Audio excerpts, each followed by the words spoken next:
Ladies and gentlemen, hit subscribe to this channel right now. This is 18 U.S. Code 793. These are the statutes pertaining to the Espionage Act. Now, I am not accusing Jeffrey Goldberg of The Atlantic. I'm not accusing anyone at The Atlantic of committing a crime. I am simply saying that if certain questions posed within this segment are answered a certain way, that there could be legal repercussions, possibly and potentially. Number one, there's no reason to believe The Atlantic or Jeffrey Goldberg committed a crime.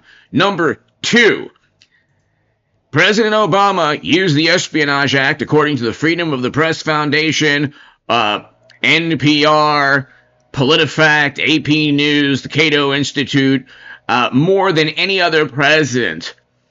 In fact, a good deal more than any other president combined. He also indicted journalists or prosecuted journalists.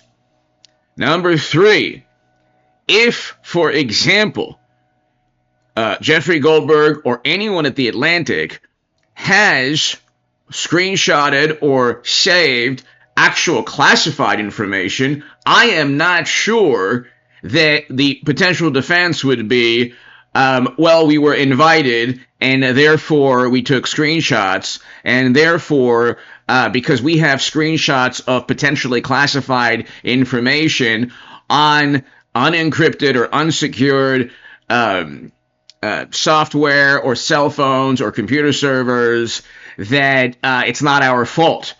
I think there's a possibility, number four, that the more discussion about this, the more that is found out, the more that is discovered, there's potential for any journalist involved in this story, including Mr. Goldberg, to be indicted for potential to be indicted for possibly disclosing or storing potentially classified information. Again, I'm not accusing Mr. Goldberg of doing anything illegal.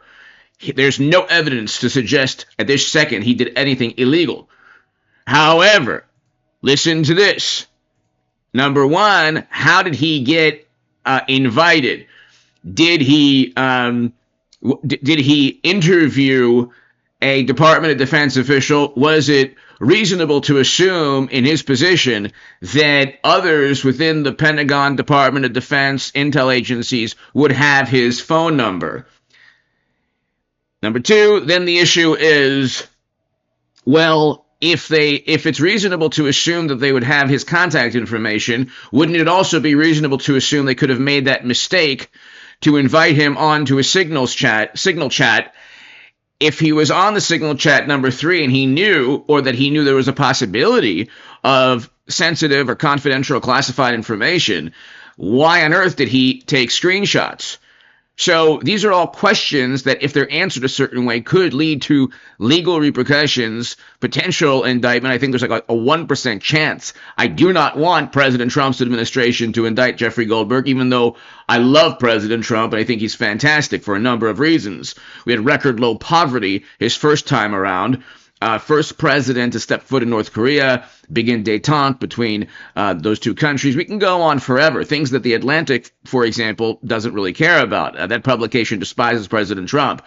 But he won the popular vote on trying to end perpetual wars and also enforce immigration laws that Democrats decided not to enforce completely. We can go on forever as to why President Trump won. Biden also won his primary, and of course he was railroaded, but just like Bernie Sanders was in 2016. But this is Mr. Goldberg explaining that there could be potentially classified data on the information that he potentially screenshotted or saved on possibly cell phones or servers or computers that potentially other journalists have access to, or bad actors have access to.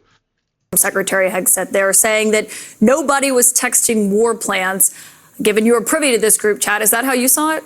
No, that's a lie. He was texting war plans. He was texting attack plans. When targets were going to be targeted, how they were going to be targeted, who was at the targets, when the next sequence of attacks were happening. I didn't publish this, and I continue not to publish it. But it's already potentially saved someplace. So possibly there could possibly be legal repercussions. Again, I'm not accusing Mr. Goldberg of anything nefarious or illegal. But if you just heard right now that there indeed war plans were texted, then the argument is that these war plans are classified. Then where is this classified data potentially, if it exists, being stored? If this writer and other writers have access to it? Because it felt like it was too confidential, too technical, and I worry, honestly, that sharing that kind of information in public could endanger American military personnel. Then where on earth is that information currently? If, for example, that information is potentially on computers or servers or cell phones linked to any publication, including The Atlantic, that could be grounds for legal repercussions. That is a possibility. But here we have, and we'll get to, we won't leave before we get to the absolute monstrosity of cybersecurity debacles with the Clinton email fiasco, which had classified top secret SAP intel on servers, and also, as you'll hear from Director Comey, classified data being forwarded to Anthony Weiner's computer. But before that, Mike Waltz. How did Mike Waltz and his team and Pete Hegseth allow this journalist to be on a chat? Well, let's listen.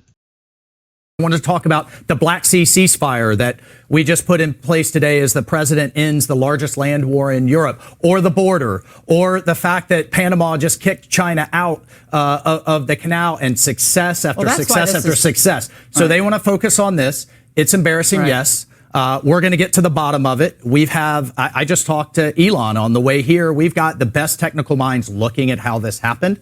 But I can tell you for 100%, I don't know this guy. I know him by his horrible reputation, and he really is the bottom scum of journalists. And I know him in the sense that he hates the president, but I don't text him. He wasn't on my phone, and we're going to figure out how this happened. So you don't know what staffer is responsible for this right now? Well, look, a staffer wasn't responsible, and look, I take full responsibility. I built the group. My job is to make sure everything's coordinated. But how did the number? I mean, I don't mean to be pedantic here, but how did the number? Have you ever had somebody's contact that shows their name, and then you have somebody else's number there? I never make those mistakes. Right? You got somebody else's number on someone else's contact. So of course I didn't see this loser in the group. It looked like someone else. Now.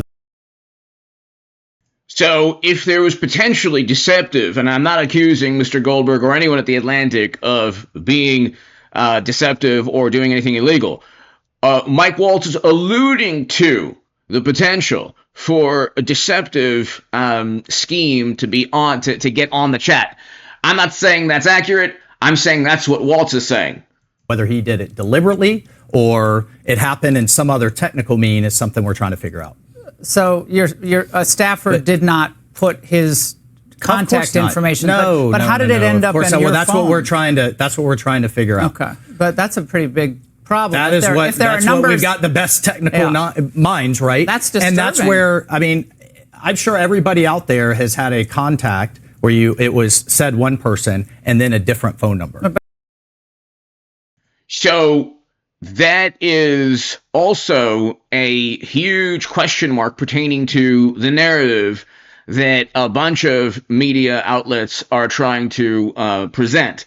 This, ladies and gentlemen, is an actual security nightmare, cybersecurity debacle. Hit subscribe if you're new. And the team also told me, we cannot finish this work before the election. And then they worked night after night after night, and they found thousands of new emails. They found classified information on Anthony Weiner. Somehow, her emails are being forwarded to Anthony Weiner, including classified information by her assistant, Huma Abedin. And so they found thousands of new emails, and then called me the Saturday night before the election.